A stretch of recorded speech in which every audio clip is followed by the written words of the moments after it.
On camera. Today is Wednesday, August 18th, 2021. My name is Sue Verhoff, and I'm Director of Oral History and Genealogy at the Atlanta History Center. We are here at the Atlanta History Center today and are very honored to have in the chair with us Jessica Anne VanLanduyt. Jessica is the Vice President of Guest Experience. Did I get that right? Here, I should know that. Here at the History Center, a wonderful colleague of mine. I'm very grateful for her willingness to come and talk to us a little bit about her experiences working as a flight attendant with Atlantic Southeast Airlines from 2000 to 2007. In particular, her experiences before, during, and immediately after the September 11th terrorist attacks. Very grateful to Jessica for being willing to talk about this. And I think to begin, if you could just tell us a little bit about your background and growing up years. I'm in my family from Atlanta. I grew up in Stockbridge, Georgia. So I was born at the Clayton Regional in Clayton County and grew up in Stockbridge in Henry County and graduated from Stockbridge High School. I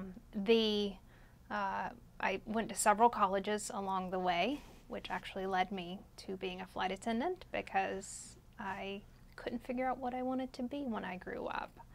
So I am the unique person in the world who went to my first college, Bruton Parker College in Montgomery, Georgia, which is down near Vidalia and Statesboro. I went there on a handbell scholarship. What's a handbell scholarship?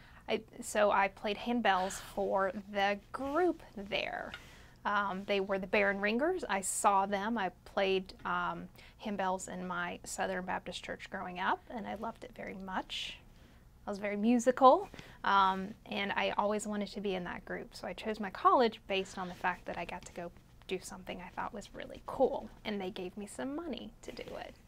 And there are not a lot of folks in the world who've gotten a handbell scholarship, so I like being unique there. What program of study did you undergo there? So I thought that I wanted to go into medicine, so I began in biology and did pretty well there, and then I had a history class that I really loved there, and I transitioned to political science.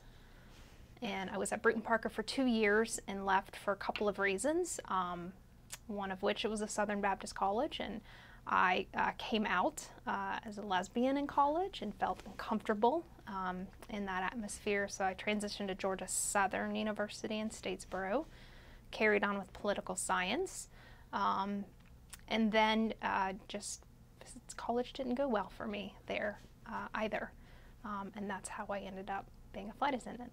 So tell us a little bit about that. How did that process work out in your mind?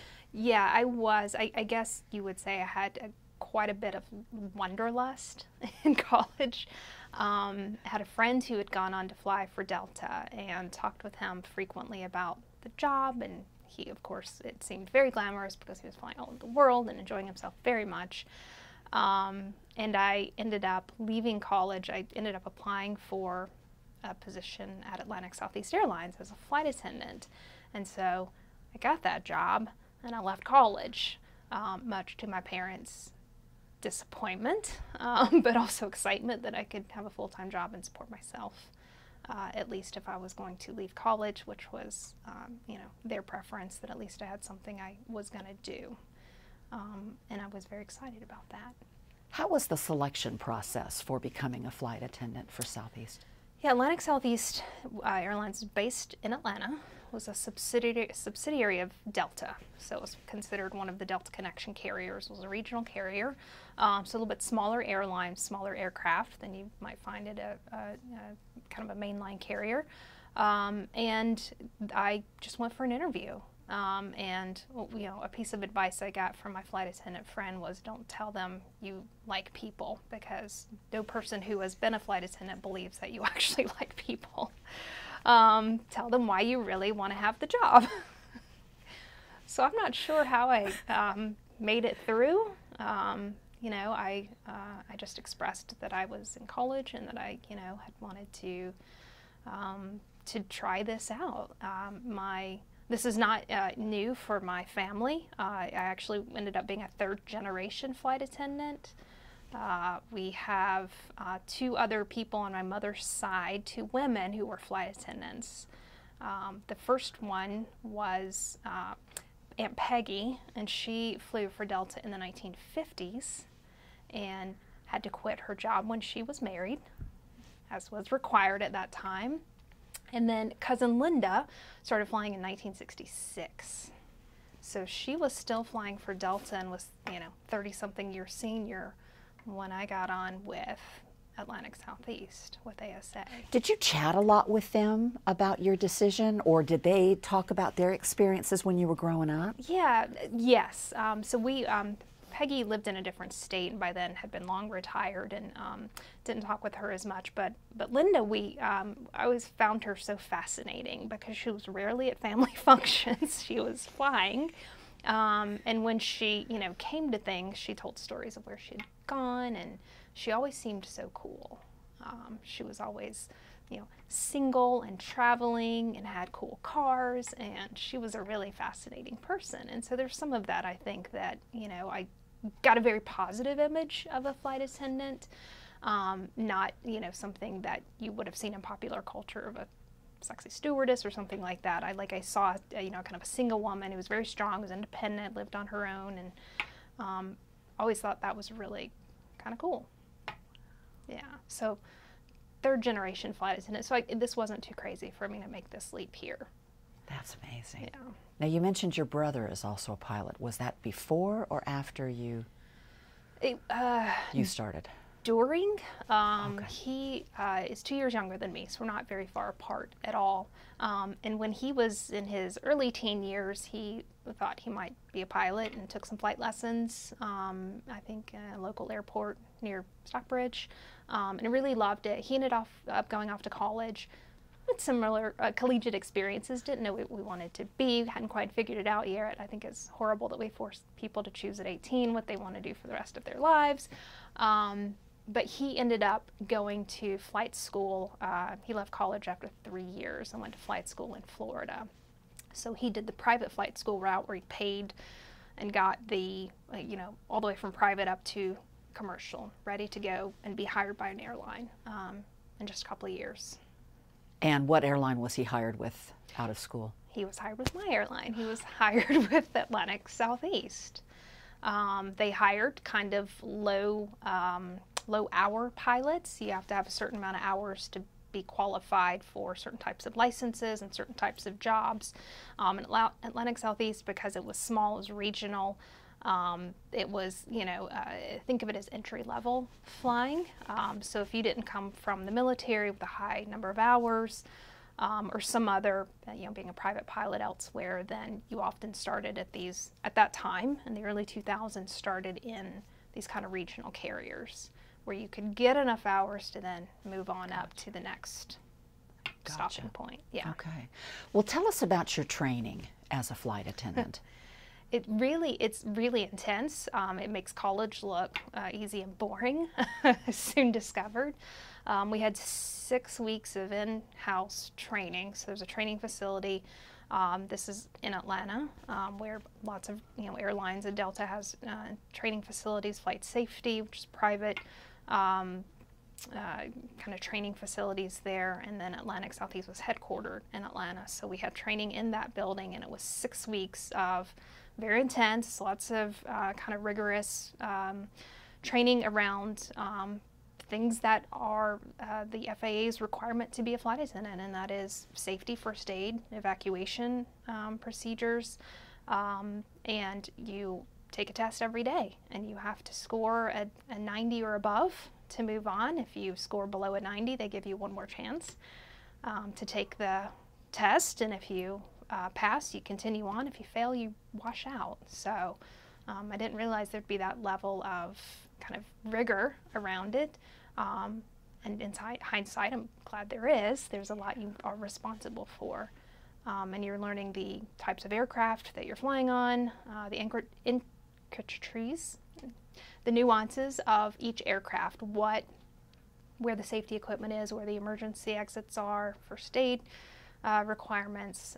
So each of those is unique, and you have to learn for each of them. And then there's kind of the standard how you evacuate an airplane, how you care for people on board. So a little bit of everything, including learning all of the 3-letter city flight codes for all the places you go, and that is the hardest part. What did you find hardest physically about the training? I'm not sure physically. It was more of a intensity of the moments. We did training in aircraft that simulated the aircraft we would be flying on, and so they had a variety of simulations that you would have to perform, you would go through, and so there was smoke in the aircraft, so they would pipe in smoke, right? And you're kind of fumbling through the smoke trying to ensure people get out. And as classmates, as peers in this cohort, we play passenger or we play flight attendant in these scenarios, and we would just do these over and over and over again so that you are comfortable and it becomes rote, because in an emergency you don't want to have to think about what you do next. So there's a lot of, again, that kind of rigor of memorization of commands and the steps in which you perform the commands so that you've got it right. And if I recall, the FAA has standards on how many minutes it should take to evacuate, and for each aircraft has a certain amount of time, and if you are over that amount of time, you're not ready yet. About what percentage would you say washed out of the program? Not that many, really. You know, I was very lucky to be in a class, for me at least, that folks were really committed, supported one another. I think we lost maybe 2 people out of 30. And those folks, I think, were not that they could not do the work. I think they realized once they were in, they didn't want to do it. It's different, right? Yeah. Especially from what you think it's going to be and what it actually is. Gotcha.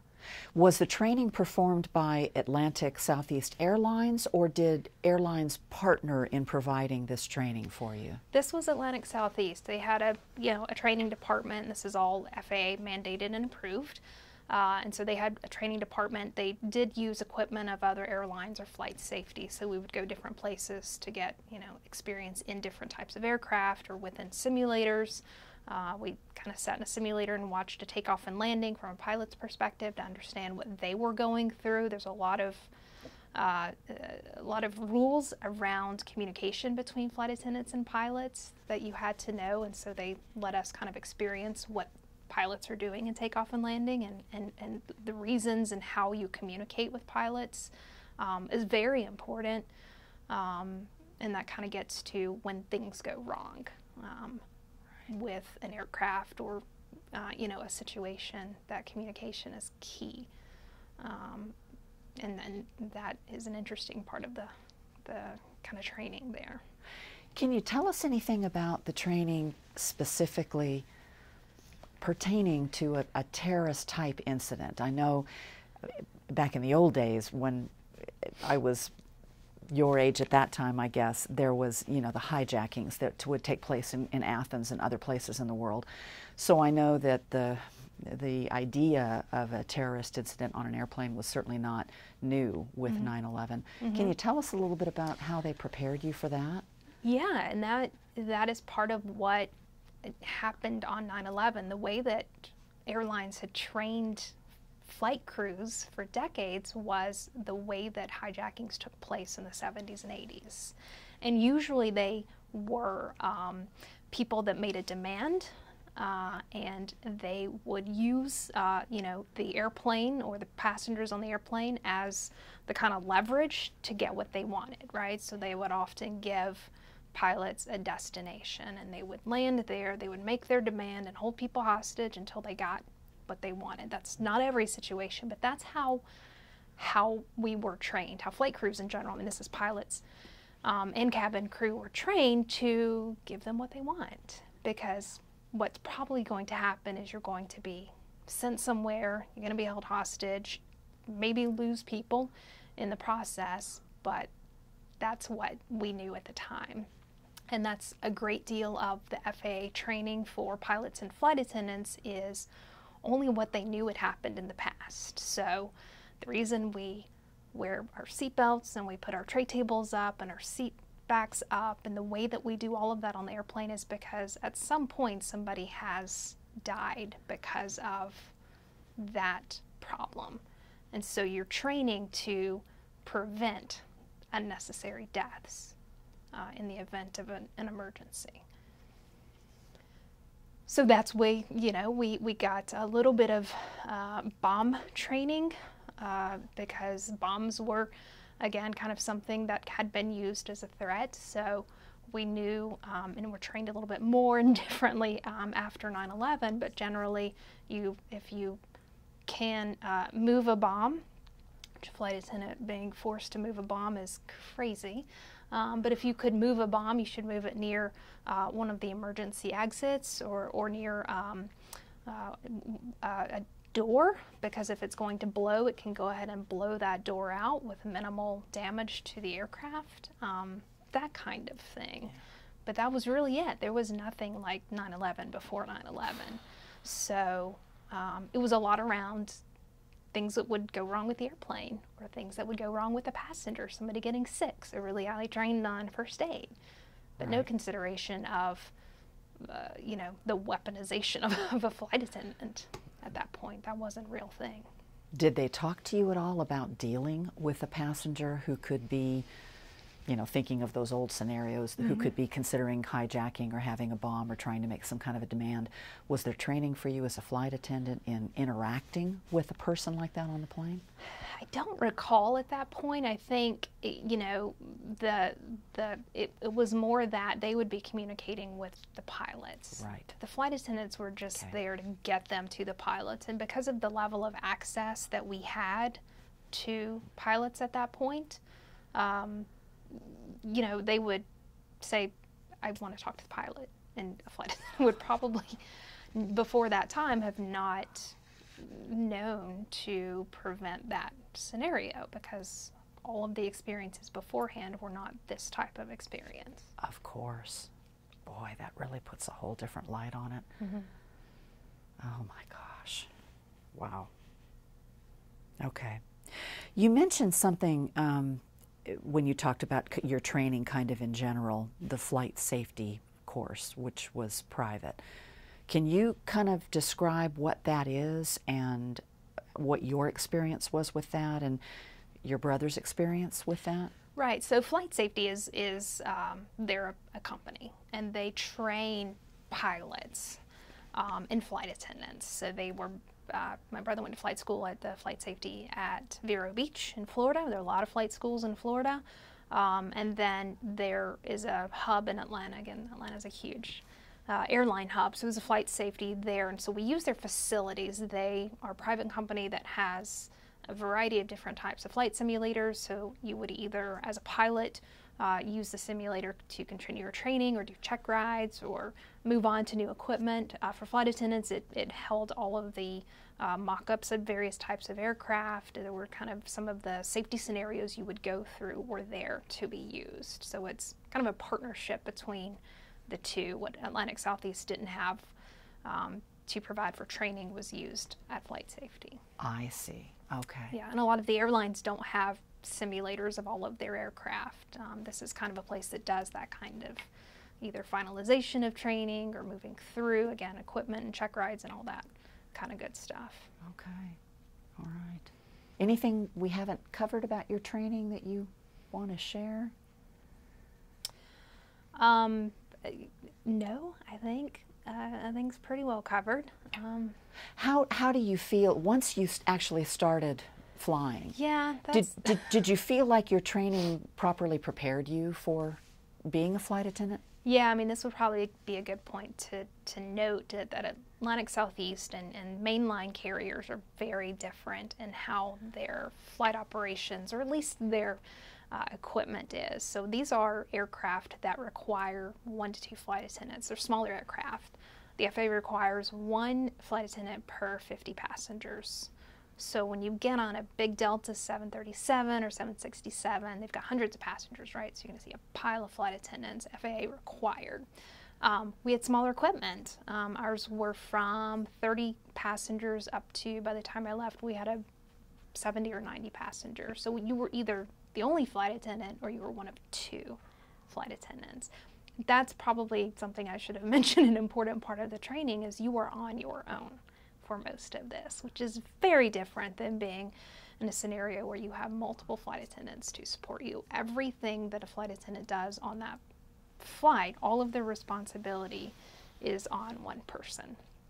And 30 people may not sound like a lot, or 50 people may not sound like a lot, but when you are the sole person responsible for making sure they get off safely, or you have to operate the entire flight, from all of the safety checks, all of the announcements, all the service, all the smiling, all of the apologizing, all of the, if something goes wrong, all of the responsibility there. And then again, kind of noting that communication between a flight attendant and the pilots, how important that is, because you're their only person in the back. And so there is a different kind of setting there. And I say that kind of work gave me a lot of the leadership skills I have today, because I dealt with a little bit of everything and didn't have support, didn't have backup very often. And so it was all on you, all on your shoulders, which is a lot of what the training prepared us for. And then when we started to fly on our own, oh boy, my first flight, I was the only one with pilots who'd been flying for a while, and they're used to these new flight attendants who don't know anything. And boy, I was shaking. I had nobody there with me to say, you got that right, or you didn't get that right. And so boy, those first couple of weeks were just terrifying, because these passengers are looking at you expecting that you know everything. And they're mostly concerned about the way you're going to serve their drinks. So let's be clear, they're not concerned that you're going to save them. But that's a lot of just kind of stress early on, and that's something you just have to learn to have confidence in yourself and your training, and just do it. You're the only person they've got. Wow. Yeah. Which I very much loved. I very much loved those experiences on those smaller aircraft. I liked being the only flight attendant. It fed my, need for attention. We all have, but flight attendants are oftentimes on these big main line. They're invisible, right? There's a pile of them. You see them kind of coming and going. You don't remember which one you said hello to, and you don't remember who gave you your drink. But on these, you're the sole person for you. And so there's this nice relationship you can actually build with people.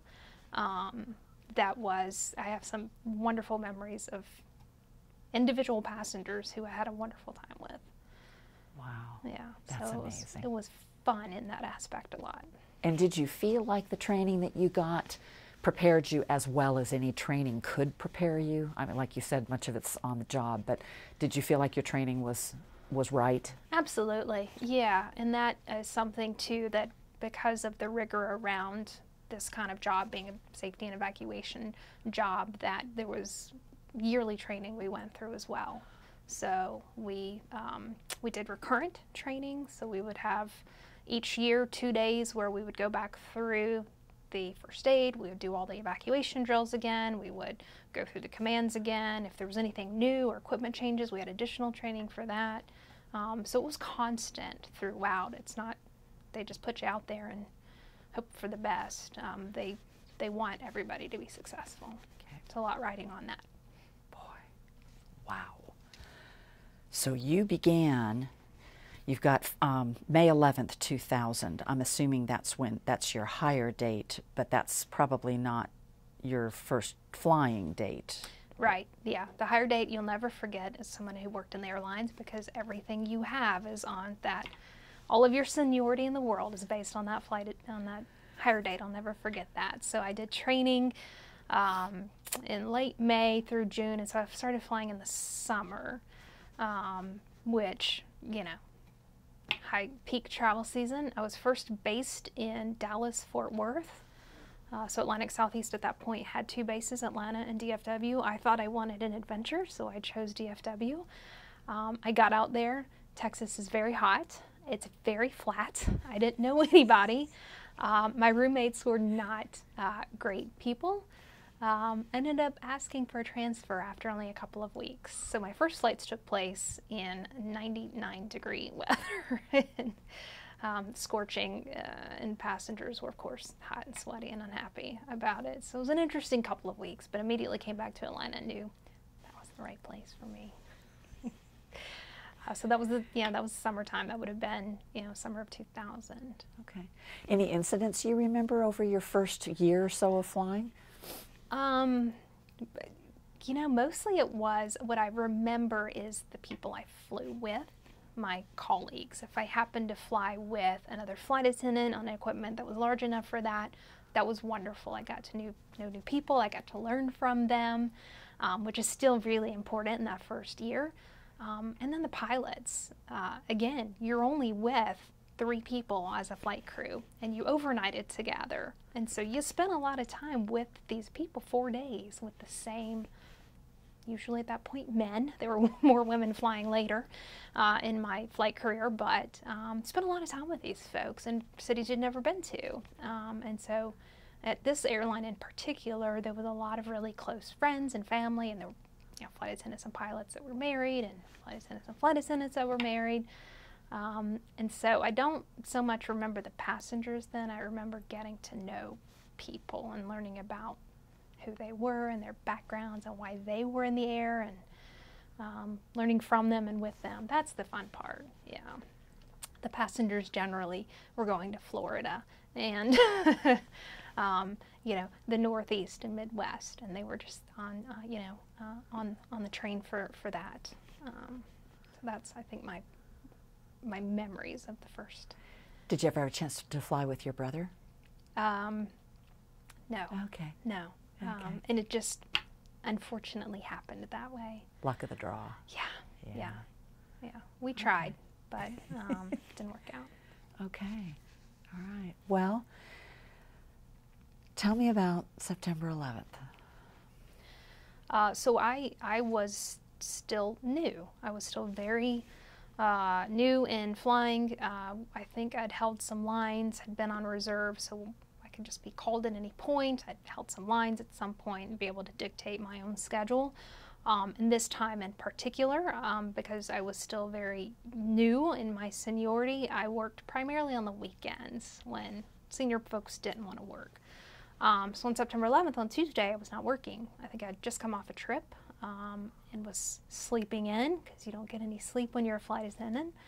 I was sleeping in and woke up to my answer machine telling me, from a call from my father telling me, you need to get up, there's airplanes have hit a building in New York. And so I heard that, didn't call him back. I jumped up immediately and turned on the television, and saw that the first plane had hit the tower. And then I think, like the rest of the country, watched the events unfold on television. And at this point, too, receiving a lot of phone calls from friends and family concerned. We don't know at this point which airplanes are affected. We don't know what else is going to happen. All we know is that airplanes are being used as weapons. And there are a lot still in the sky. And we don't know where any of our people are at this point. So gotten a lot of calls and said, I'm home, I'm not flying, I'm not going anywhere. And watched the events unfold, too, from the perspective of having colleagues who were in the air who were then being sent down wherever they were, which there's a really interesting graphic of the flight system of the United States during that time period. And you can see it's a regular Tuesday morning. And then as the orders come in for planes to land, the planes just disappear. They land wherever they can, the closest possible airport, not New York, anywhere that's safe to land, and they wait. And so we've got systems of, flight attendants and pilots around the country and around the world who are now wherever they landed. And so that was a devastating day as a colleague of people in the air. I mentioned that the people that I flew with were very important people, right? You see passengers for an hour or two. Your flight crew, you get to know, you spend time with, and then seeing this thing that you love, this beautiful aircraft, the beautiful people inside of them being used as weapons, just devastating for your peers. These are your people. How about the days immediately following? The skies were clear, which is really odd. I was still living with my parents at this point. They're very generous people. And we lived in Stockbridge, and there was a flight path right over our house. I always loved, because I grew up loving airplanes. It was no airplanes for days, right? And we kept getting calls from leadership. We didn't have email at that point. We had beepers, and getting phone calls about what may take place. I was scheduled to go on a trip with someone who was actually one of my good friends in my flight training, and she and I were excited to go. I think we're going to go a trip to Florida or some such. Our overnights in Florida. It was a work trip, and that got canceled because there was nothing happening. I had by chance picked up a trip for that weekend.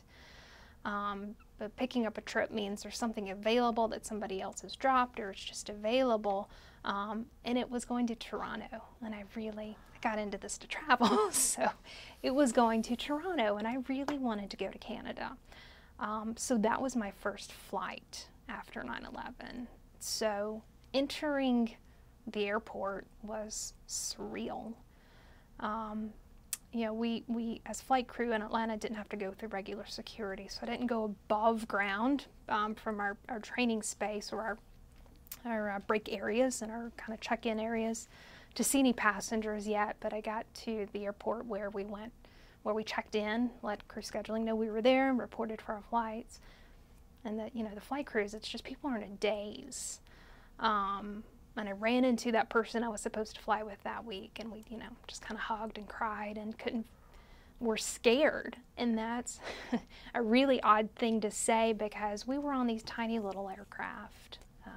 I was flying a 50-seat aircraft. I didn't see where that could be used as a weapon, but you didn't know what was happening at that point. You didn't know who was a threat and who was ready to do something. It was still so new.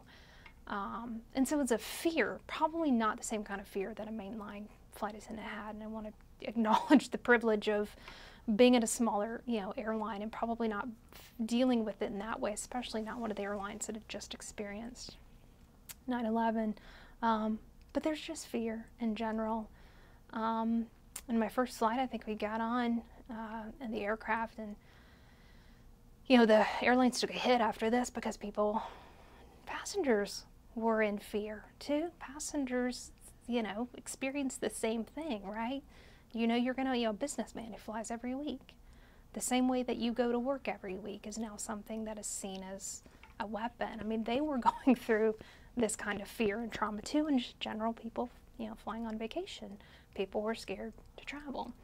So the airport was pretty quiet. My flight only had a handful of people on it, maybe 13 people. And I know it probably would have been a full flight. It was a Saturday going to Toronto. Probably would have been full. And the people that got on that flight were just so generous and looked at us as flight crew with this respect and this acknowledgement that we'd never gotten before. They shook our hands, and they held us, and they hugged us, and they treated us well. There was this really strange camaraderie that happened, where we felt like we were the first flights out of Atlanta. We were all on the day things had come back. We were all in this together. And that day in particular, I'll never forget the experience, and will forever love Canada, because we got up to Toronto, and they had a lot of flights coming in from Atlanta. Obviously, the Toronto airport was going through a similar experience that any other ones were. Everybody was afraid to fly.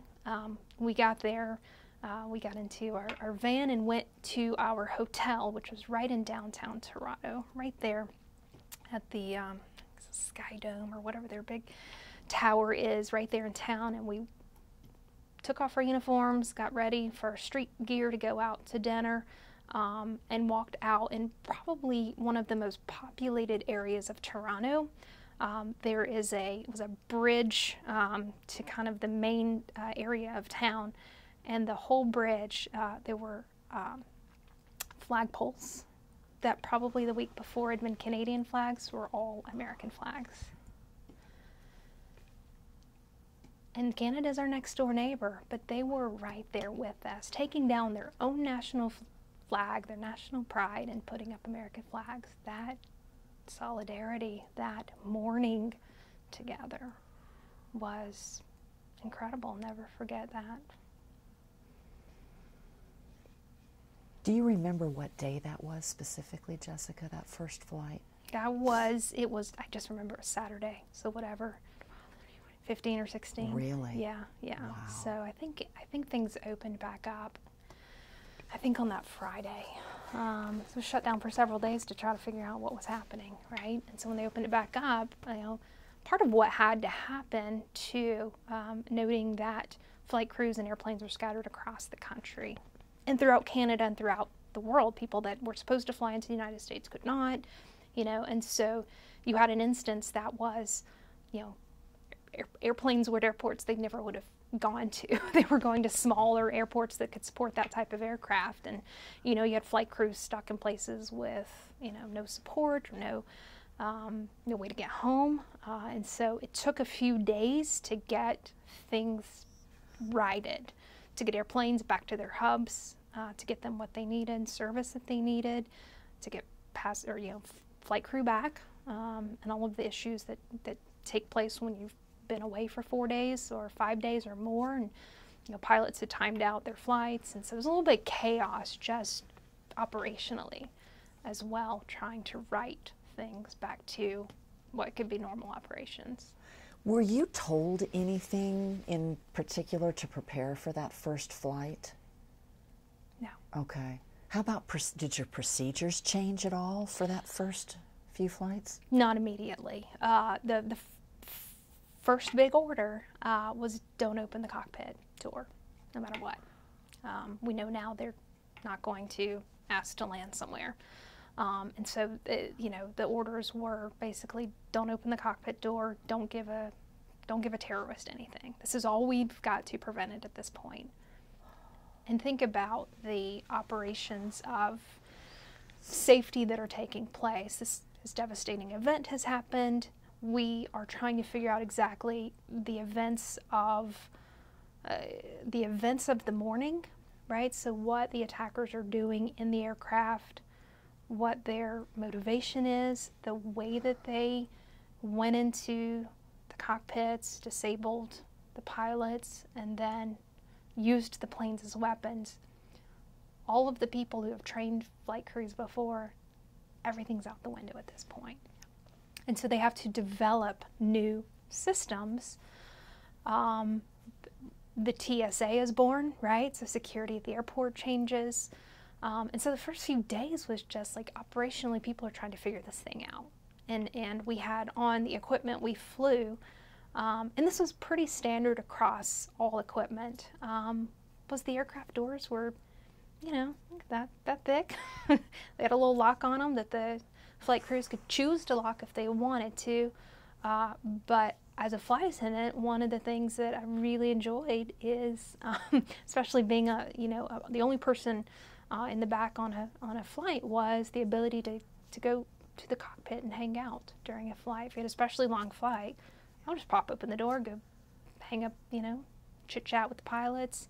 It was a bifold door, so there's a seam in the middle. I would just leave the door wide open if I was standing up there sometimes to give them coffee or hang out or whatever. And it was really the access to the cockpit that we allowed, and we didn't know to some extent, that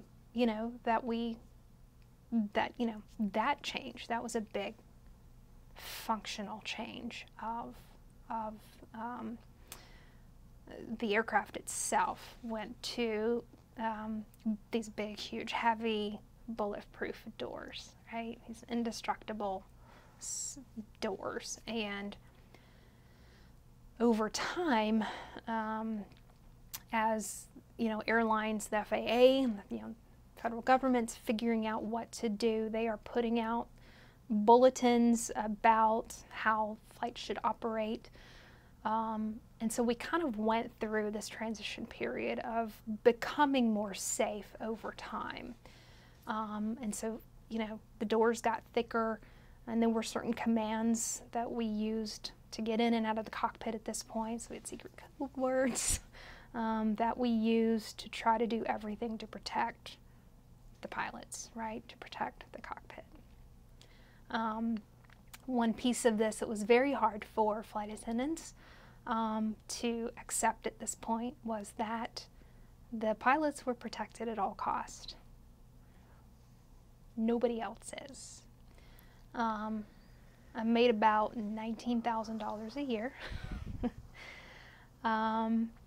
And, was expendable.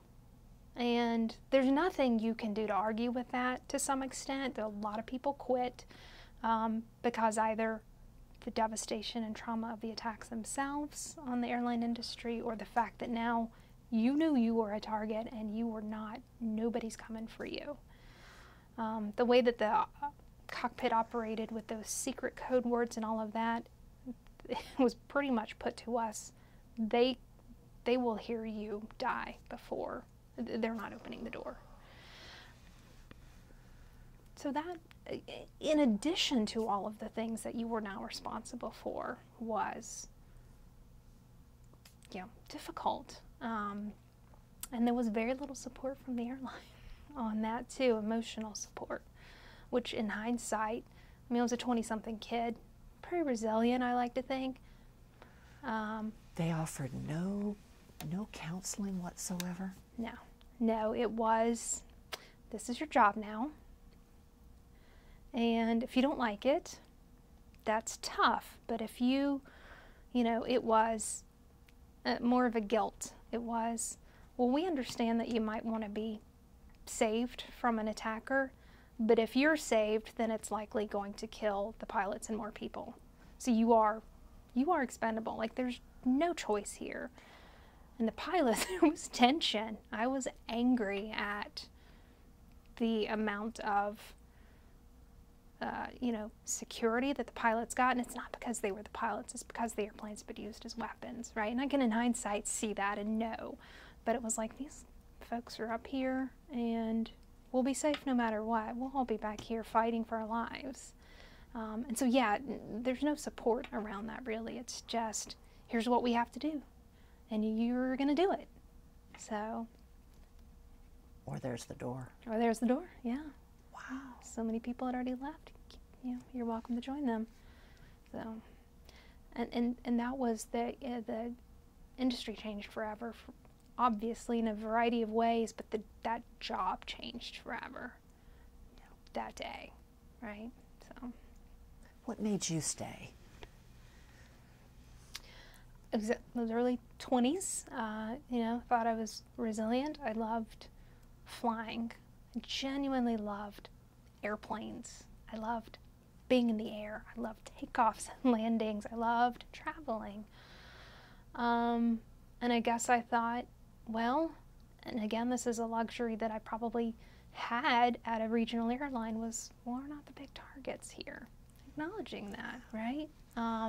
We do fly to the big cities, but we know that those attackers chose the largest planes. They were very strategic in the way that they did all of that. And so it didn't feel quite as much as, there wasn't that kind of daily fear that the next person who walks on is the terrorist. It was more the trauma around the situation and the responsibility that you carried. And the fact that the training, again, we were all sent back to training for all of these new maneuvers and ways that we were operating a flight in the aircraft, and learned how to disable an adult man. We were taught, like, fighting. We've not been taught that before. Right? It's pretty much, you're not going to fight anybody. You probably shouldn't. And we were taught techniques, and we were taught in those same trainers that we used for emergency evacuations and smoke evacuations, we were now standing in those aisles learning how to fight people in tight spaces and learning how to use the implements of the aircraft to disable someone. So how can you use a Coke can to hurt someone? How can you use a pot of coffee to hurt someone? How can you use the seat belts to tie somebody up? Everything became a weapon on the aircraft.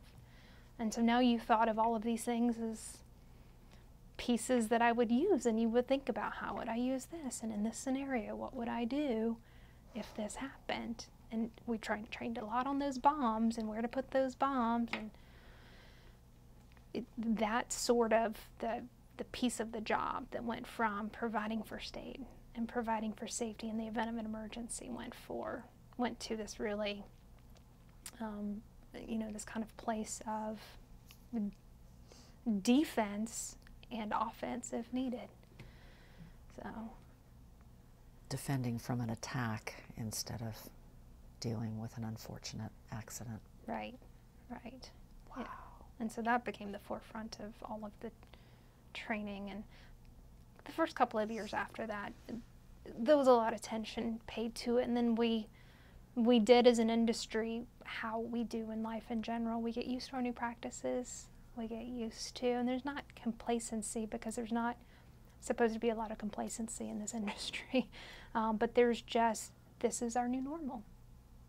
This is how we operate. This is the job now.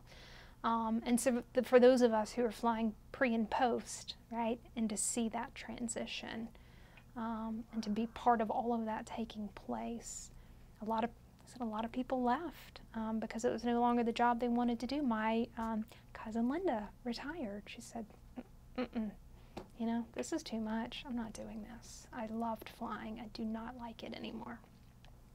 How about your brother? Maybe a little bit of tension there, knowing he was one of those safe people on the airplane. But yeah, there's a fear that my parents had in general. Now they've got two children up in the skies. And again, we were both at the regional airline. And so, again, could feel probably more safe than others, but we're still going through the same things. And the training they're giving pilots, I'm sure, is just as hard for the pilots as it is the flight attendants, because that might be their spouse back there. A lot of flight attendants, pilots, married or have dated, or just good friends, or just somebody you feel like you as a pilot are there to protect just as much as the passengers, and you now have to listen to them potentially on an intercom, losing their life. So I, want to honor the trauma that they went through, and knowing that they were targets of these attacks just as much as anybody else. Were disabled in the same way across the attacks, and the fear they must have held. And they also, they armed pilots at this point. So was that another step past that door, and all of the other protections? Pilots got to choose whether or not they wanted the responsibility of being armed. That's an incredible responsibility in a very tight space. And if they chose to be armed, they got a special kind of gun they carried. They went to several days of training. I think it was in Arizona where they did this training. Several days or weeks or so of that to be certified because of the intricacies of carrying a gun in a pressurized aircraft in a tight space and all of this. So we did know, I forget how they told us, but we did know each person that we flew with that was armed. There were special protocols that they had just to be armed. So that was unique and different as well. I think that practice is carried on, I'm pretty sure. So I would imagine that in addition to flight attendants leaving the profession, it was probably difficult to fill those training quotas for new flight attendants as well. How did that impact your workload? I was, a lot of people around me or above me left, and so I carried more lines. There was more flying to do after that. So my routes started to be more, predictable and secure. I could choose a line, I could choose what to do. So a lot of new folks are coming in under you. And, I think the lure of the job, even with the fear that was out there after a while. You know, people, I don't recall a lot of issues with recruitment or filling classes. There was a lot of transition right at first when people were leaving, and, you know, flight schedules had changed a little bit around that too, because less people were flying. There was less demand for flying in the, you know, for several months after that. So I think that probably helped to mitigate some of the issues that, you know, were present when, you know, these positions are open. But it didn't, you know, the industry survived, right? It came back in the way that it has for decades, so. Yeah. Well, before we got on camera, you mentioned your brother's pilot training experience and the connection with those flight safety courses and the terrorists who took part that day. Did you want to share anything about that on camera? Just that Florida has a lot of private flight schools, that this had been an industry that was becoming more common as there was a transition from a lot of commercial pilots coming from the military. That wasn't as common now, and so these schools had come in to fill the void and the need for pilot training and recruitment.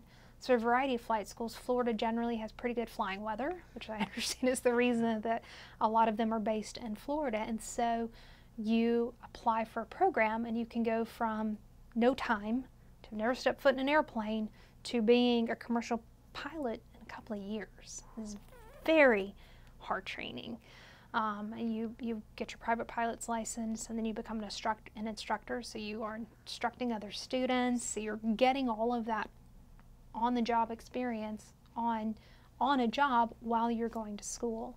And they're training you in different kinds of equipment as well. And so there are a variety of these flight schools. He went to flight safety in Vero Beach, Florida. It became known later that many of the attackers who were not from the United States had come to the United States to train at flight schools similar to flight safety. You could come in with no time and learn how to fly an airplane in a little bit of time. And their goal for flying the airplanes was not to land them safely. They wanted to know enough to be able to operate their mission. But the piece of that where there's this, again, camaraderie in the aviation world, and for them to have gone to school with, you know, peers who are all learning together and probably taught other people how to fly, and used that education to do what they did. Wow. Sobering. Mm-hmm. Well, what made you decide to stop? Being a flight attendant is a lot of fun. It's very hard work. I mentioned that I had wanderlust and I wanted to travel. And so I loved traveling. I loved the ability that being a Delta carrier gave us was Delta flight benefits, which at that point were really good, and it was really easy to get on a flight, even with low seniority, to get on a flight and go anywhere you wanted. And we had a lot of fun when I was flying doing that. We would end a trip and be like, do anybody want to go to Vegas tonight? There's a flight leaving in an hour, and jump on the last flight to Vegas and spend 24 hours, you know, playing in another city. Actually had a date in San Francisco. We flew to San Francisco, had a date, and came back that day. That was the luxury of it and the fun of the job. And what I realized, let me back up, is during my time flying, I traveled a lot. And when I went to places, the places I would go in cities or areas were museums and historic sites.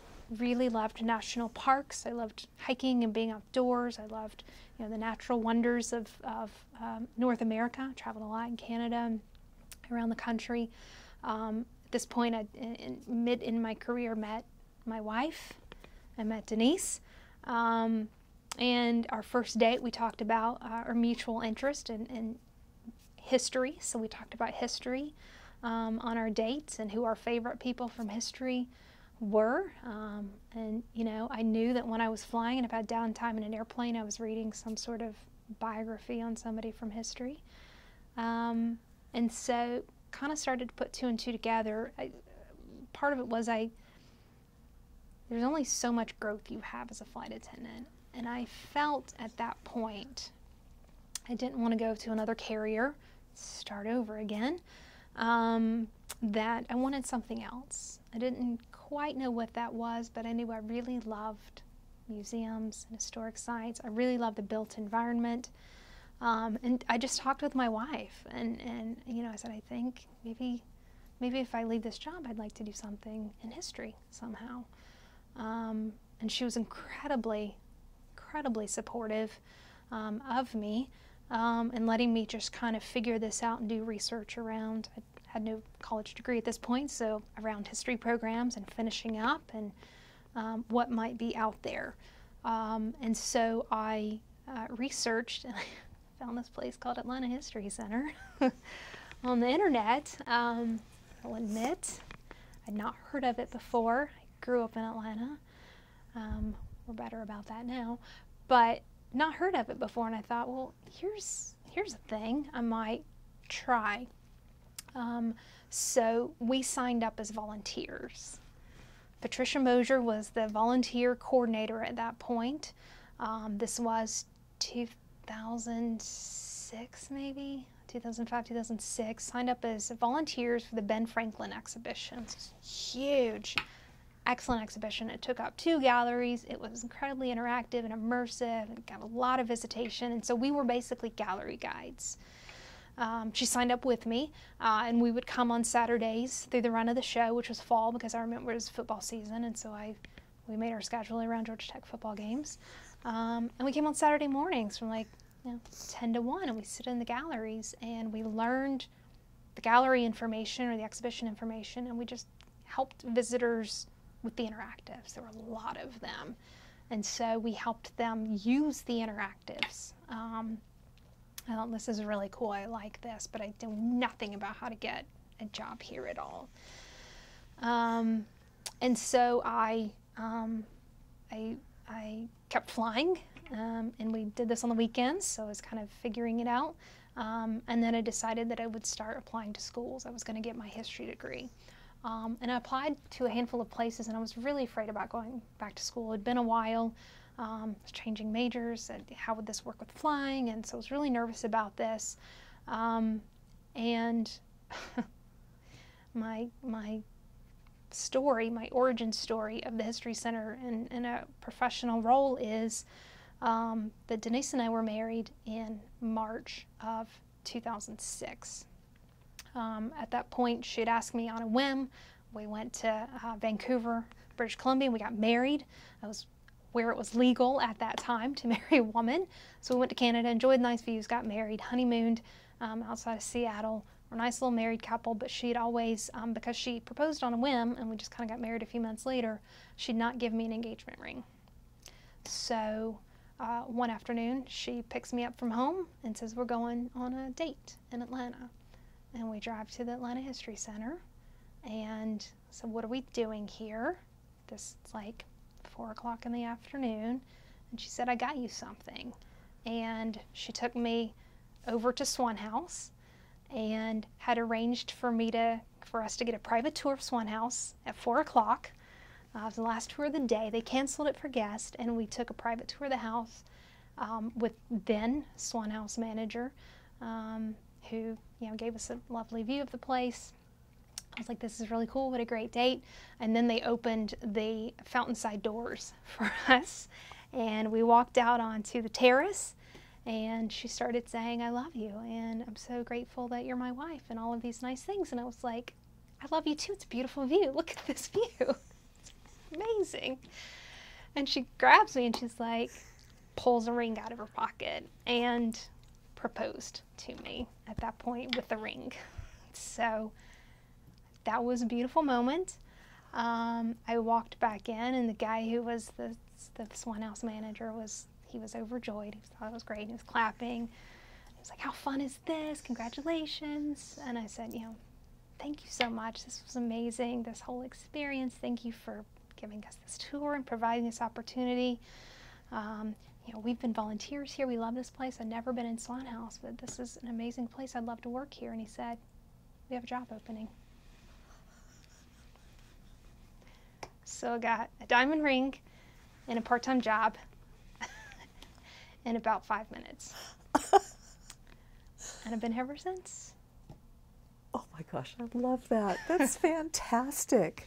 Wow. Yes. So when people say, Swan House is your favorite, you play favorites, I say, yeah. There's a not reason. for the reason you think it is. Oh, wow. Yeah. So that was, what, 2007? That was November of 2007. Okay. I was offered the job actually to come in the next week for an interview, and was told in the interview, basically, I like you, you've got it. So got an interview, got the job, was offered the job in the interview, and went to the airline and said, well, actually went to my wife and said, I've got a full-time job and now a part-time job. And she said, quit. You've been ready to do this. And again, acknowledging her support, I was, you know, full-time at airline benefits, not only health benefits, flight benefits, was living a good life. And she said, quit, we'll figure it out. And so I gave my notice. I had my last flight, which was the place I hated flying most in the world.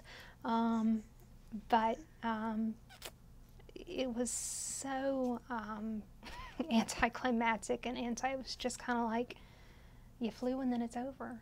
We landed in Atlanta and that was my last flight. And this was it. This was the thing that changed my life forever, was flying. I never would have found what I really wanted. I never would have found my wife. All of the things and where I am today is because I got that job and I flew and I loved it. And quit my job, and then the next week I started at Swan House. I got into Georgia State University. I finished my history degree, summa cum laude, and then I joined the Heritage Preservation Program in order to become professional. I knew I wanted to continue working in public history, museums. I was working at Swan House Historic House Museum. I knew that really well, and so I got my degree in my master's degree in heritage preservation with a concentration in public history, and have been privileged, beneficial, and grateful to continue my work and my growth at the History Center. It's been a while now. When you walked off that last flight, any thoughts or regrets or concerns that you might miss it, or were you just good and ready to go? I was good and ready to go, but I knew I would not miss, at that point I knew I wouldn't miss the operations of the job. I knew I would miss the people and the flying. I knew I would miss airplanes. And I still look up every time I see one fly over. I knew I would miss being in the sky and getting the gift of sunrises and sunsets all over the country, those unique moments, and the people that I, loved very much.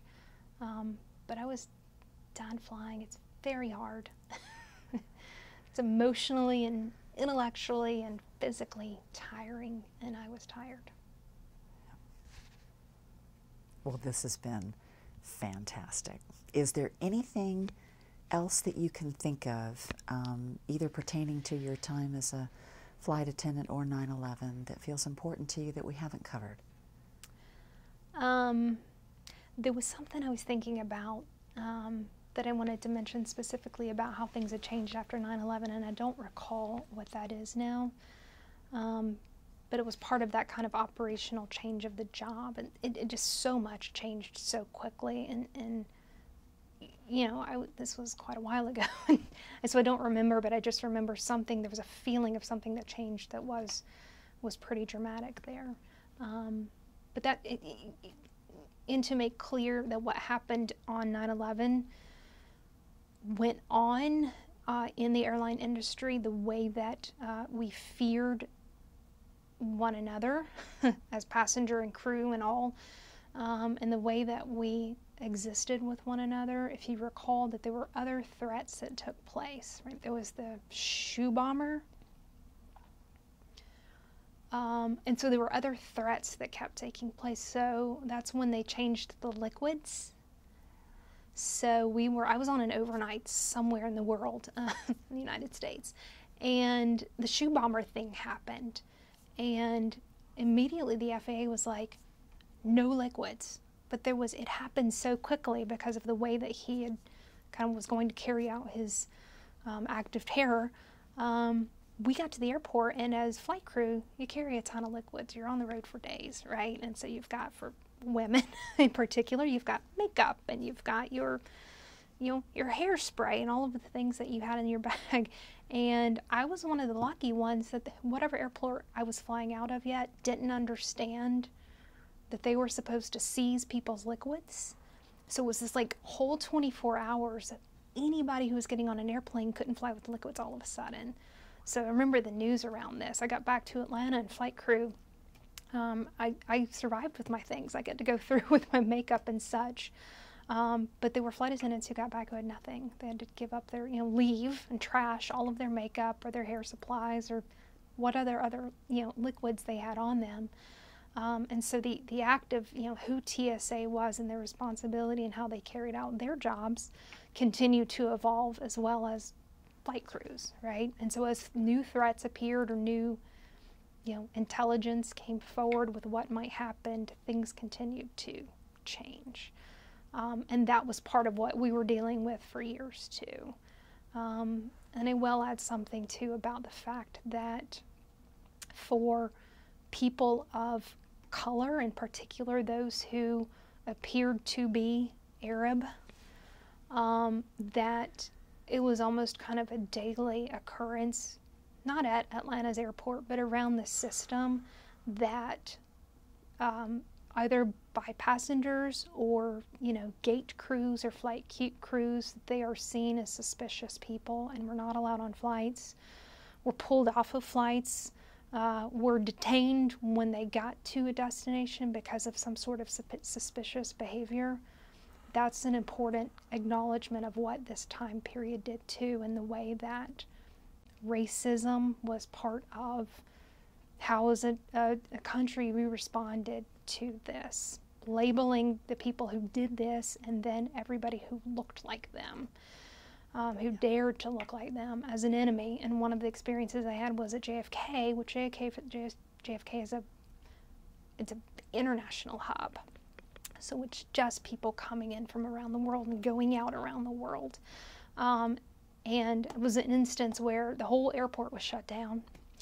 And because there was a threat on an airplane, a man who had dark skin looked threatening in this moment. And they shut the operations down, and they detained this man, and he was arrested. And we finally, hours later, got to, or maybe not arrested, but detained and questioned. We hours later got to take off and found out he was a Delta employee. He was traveling for work. I mean, this was how pervasive this was, as there was act first, ask questions later, shut everything down because of the fear of what might happen. So that's just kind of an important cultural piece to note too around airline operations in particular. So. Yes, I'm glad you mentioned that. Yeah. We all remember the incidents in store parking lots and such, and you really kind of have to magnify that on an airplane, all that fear. Yeah, yeah. So. Wow. Well, this has been amazing. Thank you so much for sharing all this. So many things that I hadn't thought about, and I really appreciate you taking us through step by step the training and the differences and how all that impacted you. It's different for all of us now. And thank you. Thank you for sharing your story. Thank you. Be sure to be nice to your flight attendants. Oh my gosh, yes. I know you will. We are off camera.